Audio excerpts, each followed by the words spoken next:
नमस्कार साथियों, जय हिंद, जय भारत। मैं रतन लाल education revolution Dand YouTube channel पे आपका स्वागत करता हूं।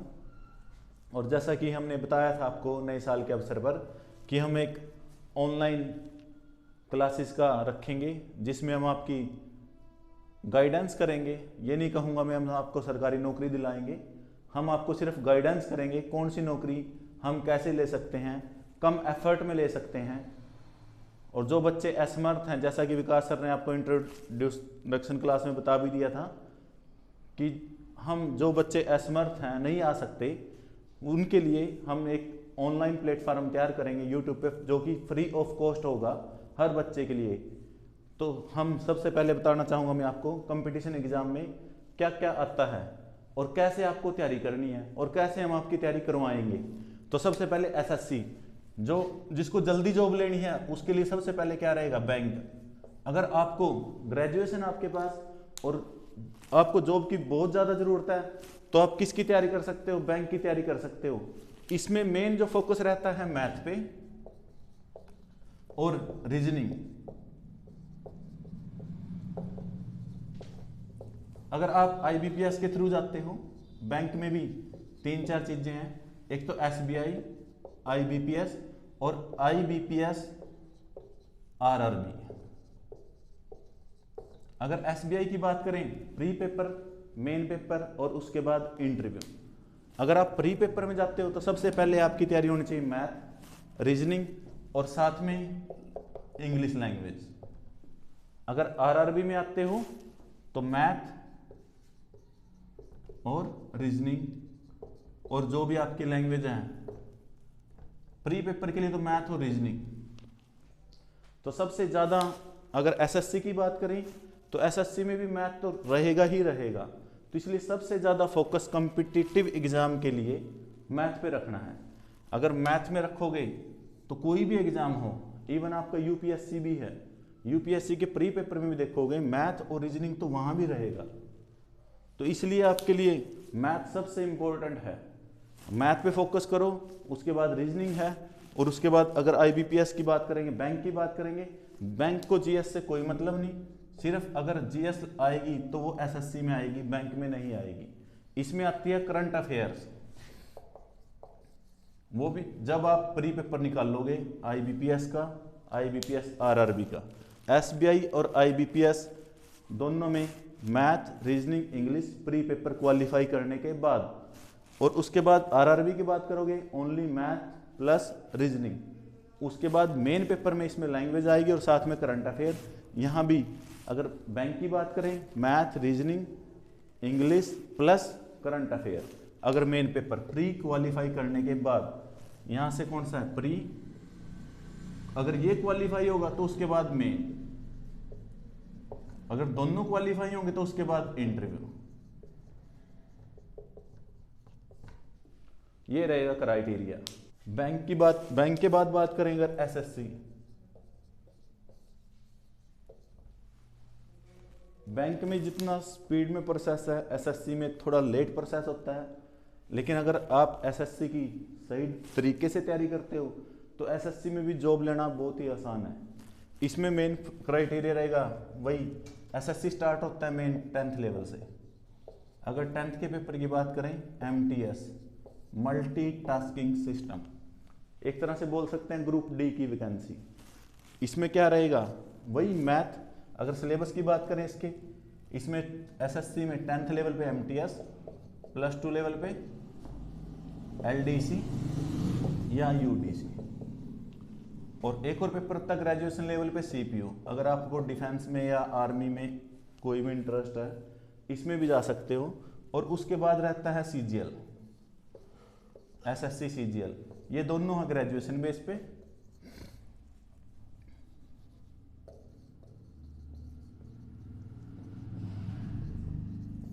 और ये 10th लेवल पे एमटीएस, +2 लेवल पे एलडीसी, यूडीसी। इसी में 10th में अगर साथ लें स्टेनो, अगर किसी के पास स्टेनो है तो वो दे सकता है डायरेक्ट स्टेनो का। इसमें भी आसान है जॉब लेना। और सिलेबस लगभग अगर बात करें वही, इसमें प्री पेपर की बात करें, प्री पेपर होगा सीपीयू में CGL में और 10+2 LDC वाले में। इसमें एक ही पेपर होता है MTS में, और इनमें भी वही syllabus same, math, reasoning plus यहां रहेगा साथ में GS प्लस इंग्लिश,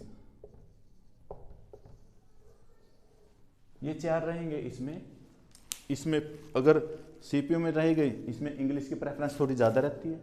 यहाँ तो मैथ, रीजनिंग, GS और इंग्लिश। GS मतलब यहाँ जनरल स्टडी, बैंक में और SSC में सिर्फ इतना ही फर्क है, वहाँ आती है करंट अफेयर और यहाँ आती है GS। GS से मतलब जनरल स्टडी।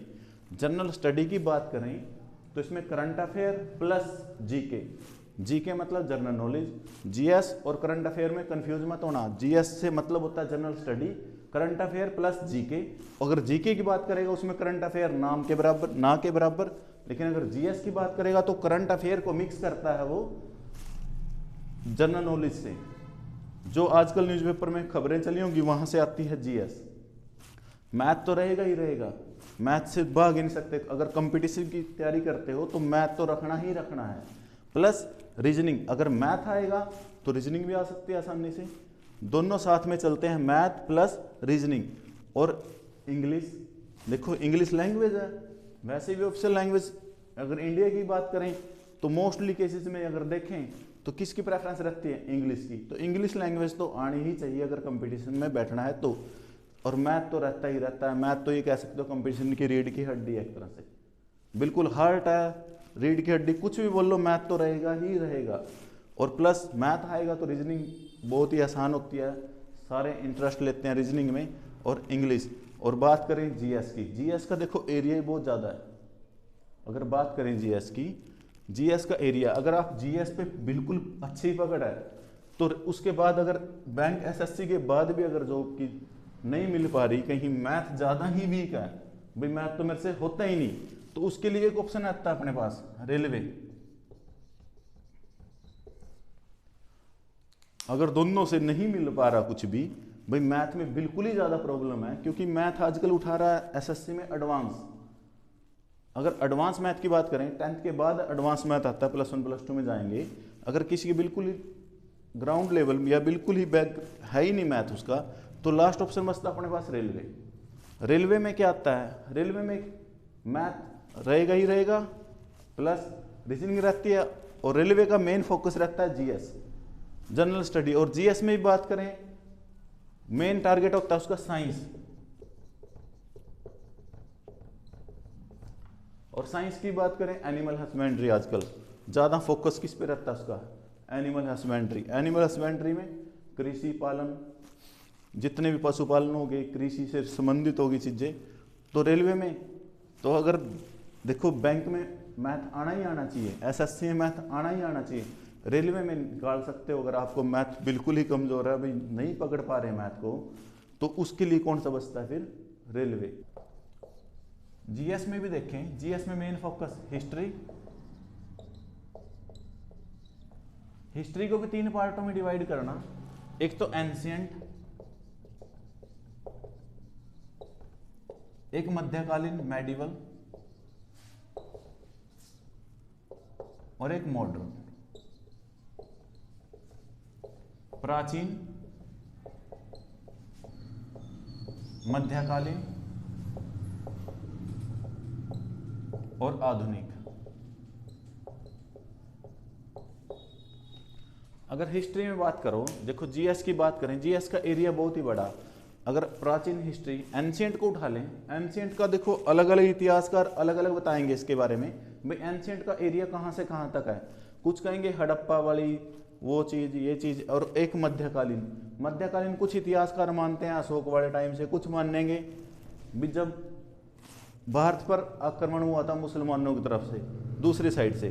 और आधुनिक में मानते हैं जब अंग्रेजों का राज आया था इंडिया पे, तो कुछ इसको मानेंगे, कुछ मानेंगे 1857 की क्रांति के बाद वाला, कोई यहाँ मध्यकालीन मानेंगे भाई सबसे पहले भारत पे आक्रमण 1191, कुछ ऐसी डेट बता देंगे 1192 और 1194। अगर इन डेटों के बारे में पता है तो बता सकते हो आप लोग। और कुछ मानेंगे 1206 वाला, ये डेट भी देख सकते हो, गुलाम वंश की स्थापना हुई भारत में। कुछ मानेंगे।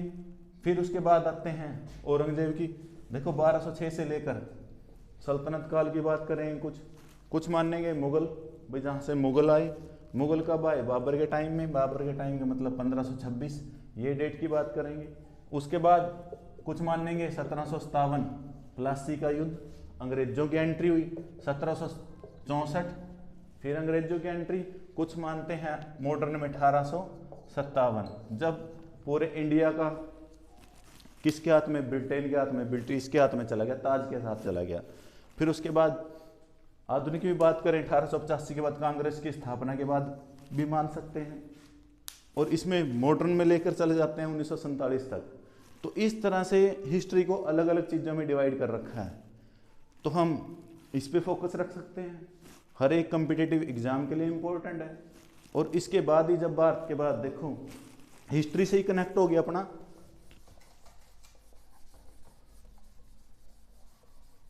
मॉडर्न हिस्ट्री 1947 तक का लेके चलेंगे। जब भारत आज़ादी मिलने के बाद किस पे फोकस रहेगा ज़्यादा? 1947 से लेकर एक तरह से 26 जनवरी 1950 तक का एरिया। अगर इसको डिवाइड करें तो इसके बीच में क्या आ जाता है? इंडियन कॉन्स्टिट्यूशन, संविधान, तो उस पर ही फोकस रहता है। जीएस में 2 सब्जेक्ट हो गए, हिस्ट्री के साथ ही क्या कनेक्ट होगा अपने साथ? कॉन्स्टिट्यूशन, इंडियन कॉन्स्टिट्यूशन, भारतीय संविधान। इसमें भी बहुत सारे क्वेश्चन पुट होंगे। 5 क्वेश्चन एसएससी की बात करें, 5 क्वेश्चन हिस्ट्री से, और साथ ही लगातार किससे देगा वो? संविधान से। भारतीय संविधान से तो करंट अफेयर में क्वेश्चन भी बनेंगे, प्रधानमंत्री, मुख्यमंत्री, सारे क्वेश्चन कहाँ से पुट होंगे? यहीं से आ जाते हैं। अगर 26 जनवरी 1950 तक की भारतीय संविधान बनकर तैयार हो गया, उसके 1 से 395 अनुच्छेद तक 22 भाग, ये सारी चीजें कहाँ? संविधान में, भारतीय संविधान में। संविधान के बाद बात करेंगे अर्थशास्त्र। इसी के साथ किसकी जरूरत पड़ेगी भारत को? देखो जीके को इसी तरह कनेक्ट करना है। पहले क्या किया?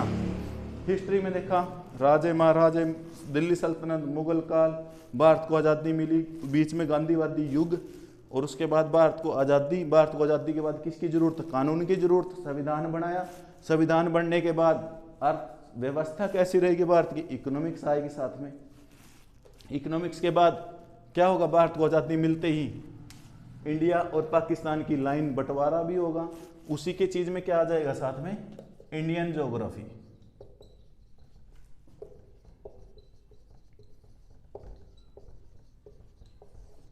ज्योग्राफी आएगी। ज्योग्राफी में क्या आएगा? भारत के पास आजादी के टाइम में कौन सी लाइन लगी, कौन सी नदियां मिली भारत को, कौन सी नहीं मिली, कौन से मंदिर, ताजमहल, मतलब सारे का सारा एक तरह से इंडियन ज्योग्राफी के भी 3-4 डिवाइड होंगे। इसी से आजकल क्वेश्चन बैंक में सबसे ज्यादा स्टैटिक जीके सुना भी होगा आजकल सबने। स्टैटिक जीके बहुत क्वेश्चन पूछता है स्टैटिक जीके से। स्टैटिक जीके की बात करें, पूरे भारत का कौन सी चीज कहाँ है, सड़कें, नदियां, नाले, गलियां, कुछ भी है वो किस में आ जाता है? Static GK. देखा भी होगा कौन सी कैपिटल कब है, कौन सा राज्य कब बना, कैसे बना, क्यों बना, जब भारत आजाद हुआ कितने राज्य? 14। उसके बाद कैसे कैसे कैसे बनते अपने 28 तक पहुंचे हैं। वो सारी चीजें कहाँ आ जाती हैं? स्टैटिक जीके में। और इसी में कनेक्ट करता है वो इंडियन ज्योग्राफी। इंडियन ज्योग्राफी का ही पार्ट है स्टैटिक जीके। आजकल नाम दे दिया स्टैटिक। स्टैटिक का मतलब क्या है? जो चीज फिक्स है वो फिक्स है, वो नहीं बदलेगी। भारत की राजधानी दिल्ली है, दिल्ली है, वो होती है स्टैटिक, ये नहीं चेंज होती कभी भी। वो तो याद ही करनी पड़ेगी, उसके लिए ना कोई ट्रिक है ना कुछ है। भारत के पड़ोसी देश सारा इसी में। इंडियन ज्योग्राफी के बाद बाहर निकलेंगे भारत से, एशिया, वर्ल्ड मैप, तो इस तरह से चलेगा। इसी में स्टैटिक जीके में अगर बात आ जाएगी एटलस। एटलस जिसने नहीं सुनी हो सुन लेना, पढ़ लेना इसको, बहुत ही अच्छी चीज है। इंडियन ज्योग्राफी की क्लास में आपकी होगी एटलस। ये सारी चीजें कनेक्ट होंगी। इस तरह से हम जीके का क्राइटेरिया रखेंगे और कोशिश करेंगे इसको आसान बनाने की, बिल्कुल आसान। पूरा आपका इंटरेस्ट बनेगा कैसे पढ़ाई करनी है, जो आज तक नहीं बता पाए इस तरह से कनेक्ट करना है जीएस को भी। जीएस का एरिया बहुत बड़ा लगेगा, लेकिन अगर ऐसे कनेक्ट करोगे, भाई हिस्ट्री से जरूरत पड़ी भारत आजाद हुआ संविधान बनाने की, संविधान बनने के बाद इकोनॉमिक्स को देखना है और मैप बनाने हैं, बाउंड्री बनानी है देश की, इस तरह से रहेगा आपका ये जीएस का एरिया। तो हमारा टारगेट रहेगा जो भी बच्चों को पढ़ाई की रुचि लेके आनी है, न कि उनको गवर्नमेंट जॉब दिलानी है।